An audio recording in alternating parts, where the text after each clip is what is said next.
Good morning बच्चों। आज हम कार्बन के यौगिक पढ़ेंगे, उसमें कार्बन डाइऑक्साइड का बनना देखेंगे। ठीक है, सबसे पहले कार्बन डाइऑक्साइड बनाने के लिए क्या क्या चीज़ लगता है। परख नलियाँ लगेंगी, छेद वाला कार्क, मुड़ी हुई कांच की नली, सोडियम कार्बोनेट जिसे कपड़े धोने का सोडा कहते हैं, नींबू का रस, ताज़ा बना चूने का पानी और क्षारीय फिनोप्थिलीन जो कि गुलाबी रंग होता है। सबसे पहले तो ये वाली अभिक्रिया करेंगे, कपड़े के धोने के सोडे में नींबू का रस मिलाएंगे। जो भी अभिक्रिया हुई इस कांच की सहायता से इस दूसरे परख नली में वो गैस यहाँ पे इकट्ठी हुई, यहाँ पे दिखाया गया है कार्बन डाइऑक्साइड। अब इस गैस को के पास अगर हम इस गैस को देखते हैं तो वो रंगहीन होता है, सूंघते हैं तो गंधहीन होता है और माचिस की तीली ले जाने पर माचिस की तीली बुझ जाती है। ठीक है, उसके बाद है ताज़ा चूने का पानी। उसमें अगर हम चूने का पानी में प्रवाहित करेंगे तो चूने का पानी दूधिया हो जाता है, क्योंकि जो इसमें क्या होता है, अविलय कैल्शियम कार्बोनेट बनता है जिससे कि विलयन दूधिया हो जाता है। ठीक है, उसके बाद है क्षारीय फिनोप्थिलीन में अगर कार्बन डाइऑक्साइड को प्रवाहित करते हैं तो वो क्या हो जाता है, इसका रंग गुलाबी होता है, इसको प्रवाहित करते हैं तो रंगहीन हो जाता है। कहने का अर्थ ये है कि कार्बन डाइऑक्साइड की प्रवृत्ति अम्लीय होती है। ठीक है, उसके बाद है आपका कार्बन डाइऑक्साइड के उपयोग। ठीक, कार्बन डाइऑक्साइड के उपयोग क्या होता है, ये जलने में सहायक नहीं है और इस गुण का उपयोग आग बुझाने के लिए अग्निशामक यंत्रों में किया जाता है। अच्छा, यहाँ पे जो गैस बन रही है उसके बारे में तो मैं थोड़ा थोड़ा बताई हूँ। यहाँ पे देखो, कार्बन डाइऑक्साइड रंगहीन गंधहीन गैस है, यह न जलती है न ही जलने में सहायक है। ठीक है, क्योंकि माचिस की तीली को बुझा देती है। और कार्बन डाइऑक्साइड को चूने के पानी में डालने पर अविलय कैल्शियम कार्बोनेट बनता है जिससे विलयन दूधिया हो जाता है।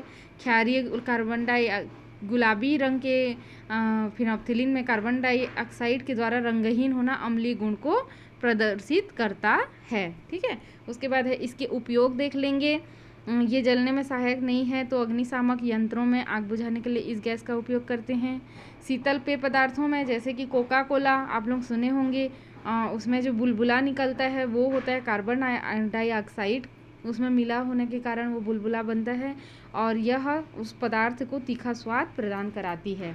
ठीक है, उसके बाद है ईंधन के दहन से और श्वसन क्रिया में जो कार्बन डाइऑक्साइड बनती है और वायुमंडल में मुक्त होती है, उसका उपयोग पौधे क्या करते हैं, भोजन बनाने में करते हैं। ठीक है, सोडियम कार्बोनेट और सोडियम बाइकार्बोनेट के व्यापारिक निर्माण में इसका उपयोग होता है, मतलब खाने का सोडा और धोने का सोडा और ये खाने का सोडा, इसको बनाने में इस गैस का उपयोग करते हैं। हाँ, इसमें ये मेन पॉइंट ये है, कार्बन डाइऑक्साइड को ठंडा करते हैं तो ठोस कार्बन डाइऑक्साइड में ये क्या हो जाता है, परिवर्तित होता है। इसे शुष्क बर्फ या ड्राई आइस कहते हैं। ठीक है, इसे शुष्क बर्फ या ड्राई आइस कहते हैं। इसका उपयोग प्रशीतक के रूप में किया जाता है, प्रशीतक माने ठंडा करने के लिए। ठीक है, अब है आग लगना। आग कैसे लगता है, आग जब किसी व्यक्ति के वस्त्र में आग लगती है तो क्या होता है, उसे कंबल उड़ाए जाते हैं। अब हमको पता है कि दहन के लिए वायु आवश्यक होता है। जब कंबल उड़ाया जाता है तो व्यक्ति के जलते हुए वस्त्र का वायु से संपर्क टूट जाता है और आग बुझ जाती है।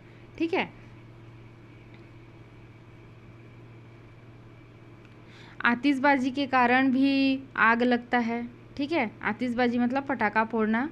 और उसके बाद है गर्मी के दिनों में कुछ स्थानों में जंगल में सूखी घास में आग पकड़ लेती है।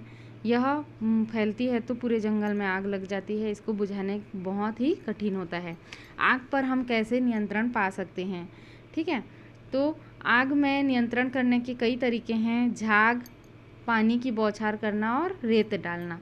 ठीक है, और नगरों और शहरों में क्या होता है, अग्निशमन सेवा होती है जिसे हम फायर ब्रिगेड के नाम से जानते हैं।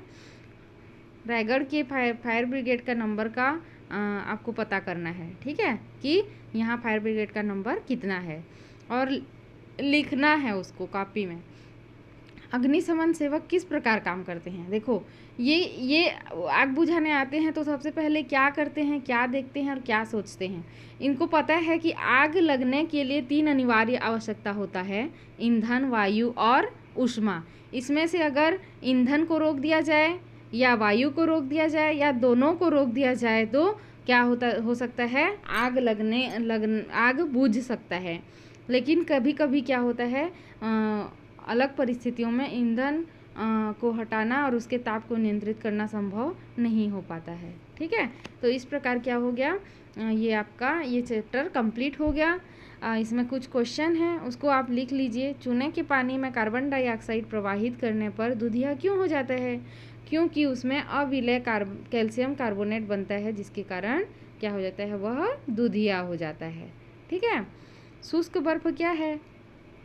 जब कार्बन डाइऑक्साइड को क्या कराया जाता है, ठंडा किया जाता है तो वह ठोस में परिवर्तित हो जाता है, जिसे शुष्क बर्फ कहते हैं। इसका उपयोग प्रशीतक के रूप में किया जाता है, यहाँ पे लिखा हुआ है। ठीक है। अग्निशामक यंत्रों में रासायनिक क्रिया के फलस्वरूप कौन सी गैस बनती है? कार्बन डाइऑक्साइड गैस बनती है।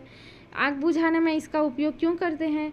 क्योंकि यह गैस न तो स्वयं जलती है न जलने में सहायक होती है। ठीक है। उसके बाद है, क्वेश्चन तो ख़त्म हो गया। यहाँ मैं आपको कुछ बता दे रही हूँ। ग्रेफाइट का उपयोग नहीं किया जाता है काटने के औजार में। कार्बन डाइऑक्साइड गीले नीले लिटमस को लाल कर देती है तो वह अम्लीय होगा। कार्बन परमाणु वाला अपरूप है 60 कार्बन परमाणु वाला अपरूप, ये है फुलरीन। शुष्क बर्फ, ठोस CO2, प्रकृति का कठोरतम पदार्थ हीरा। ठीक है। ज्वाला के विभिन्न क्षेत्रों में किस क्षेत्र का तापमान उच्चतम होता है? हल्का नीला क्षेत्र। अपरूपता का गुण क्या है? किसका गुण है अपरूपता? तत्व का। किसके दहन से ज्वाला उत्पन्न होती है? गैसों के दहन से। ठीक है, गैस जलेगा तभी ज्वाला उत्पन्न होगा। कोमल होने के कारण ग्रेफाइट का उपयोग पेंसिल में करते हैं। हीरा सबसे कठोरतम अपरूप है। कार्बन डाइऑक्साइड रंगहीन गंधहीन गैस है। ठीक है। हीरे यहाँ पे क्या है, तीसरा क्वेश्चन, कथन सही है या गलत पहचान कर गलत कथन को सही करना है। हीरे और ग्रेफाइट में एक ही तत्व कार्बन है, ये कथन तो सत्य है। हीरा विद्युत का सुचालक नहीं है, कुचालक है। ठीक है, सही हो गया ये। मोमबत्ती की ज्वाला में हल्का नीला क्षेत्र मध्य नहीं होता है, यह बाहरी होता है। ठीक। ज्वाला के बाहरी क्षेत्र में दहन की क्रिया होती है, यहाँ नहीं को हटा देना है। कार्बन डाइऑक्साइड की या फिर इसको नहीं हटाओगे तो यहाँ पे क्या करोगे, भीतरी क्षेत्र करना। इसको रहने देना, यहाँ पे भीतरी क्षेत्र करना। ठीक है। कार्बन डाइऑक्साइड की प्रकृति क्षारीय नहीं अम्लीय होती है। ठीक है, इसको तो बना ही सकते हो आप लोग। काजल और चारकोल क्या है? कार्बन के अपरूप। 60 कार्बन परमाणुओं से बना फुलरीन। कठोरतम पदार्थ हीरा। शुष्क बर्फ। ठोस कार्बन डाइऑक्साइड दहन ऑक्सीकरण की क्रिया। अब है कुछ प्रश्न के उत्तर, इसको आप लोग खुद से बना सकते हो। मैं जितना पढ़ाई हूँ सब बुक के अंदर से मिल जाएगा। अपरूपता क्या है और कार्बन के विभिन्न अपरूप कौन कौन से हैं, प्रत्येक के 2-2 उदाहरण दीजिए। उपयोग लिखिए, है ना। इसको तो बता चुकी हूँ मैं। हीरा और ग्रेफाइट में अंतर, वो जो चार्ट बताई थी उसी चार्ट से, ये विद्युत का जो ग्रेफाइट होता है विद्युत का सुचालक होता है, हीरा क्या होता है, विद्युत का कुचालक होता है। हीरा सबसे कठोर होता है, ये मृदु होता है। ठीक है, ये चमकीला होता है, यह काला होता है। इसको आप लोग लिख सकते हो। फुलरीन क्या है, इसके उपयोग। फुलरीन को शायद मैं नहीं पढ़ा पाई थी, यहाँ पे देख लीजिएगा। फुलरीन जो होता है 60 कार्बन परमाणु वाला एक कार्बन का ही अपरूप है। ठीक है, जिसको फुलरीन नाम दिया गया।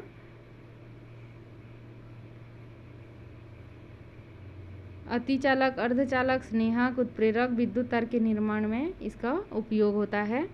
ठीक है, इसको पढ़ लेना और बना लेना आंसर। ठीक है, शुष्क बर्फ क्या है? कार्बन डाइऑक्साइड बनाने की विधि का सचित्र वर्णन अभी जो बताई हूँ। ठीक है, कार्बन डाइऑक्साइड बनाने की सचित्र वर्णन ये वाला बनाना है। ठीक, उसके बाद है मोमबत्ती की ज्वाला के प्रमुख भाग। मैं बताई हूँ ब्लैक बोर्ड में, बाहरी भाग, भीतरी मध्य भाग और भीतरी भाग, उसको सचित्र व्याख्या करके समझाना है। ठीक है, हीरे का उपयोग आभूषण के रूप में क्यों करते हैं, इसको भी मैं बताई हूँ, आप लोग लिख लीजिएगा। हीरे के बारे में सब कुछ दिया गया है, मैं बताई हूँ, इसलिए आप इसको मैं फिर से नहीं बताऊंगी, पढ़ के उसको लिख लेना उत्तर को। ठीक है,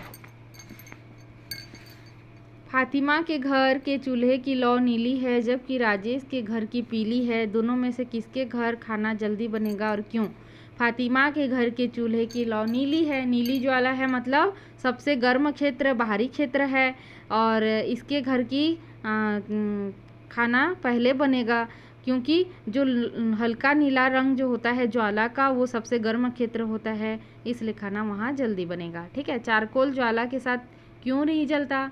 क्योंकि चारकोल को गर्म करने पर वह वाष्प उत्पन्न नहीं करता है, इसलिए वह ज्वाला के साथ नहीं जलता। ठीक है, क्या मोमबत्ती की लौ का नीला भाग अंदर हो सकता है? अपने क्या मोमबत्ती की लौ का नीला भाग अंदर हो सकता है? अपने उत्तर के पक्ष में तर्क दीजिए। इसको मैं इसका उत्तर बाद में बताऊंगी, नहीं बनता है तो मत लिखना, बनता है तो लिख लेना। ठीक है, और इसमें क्या है,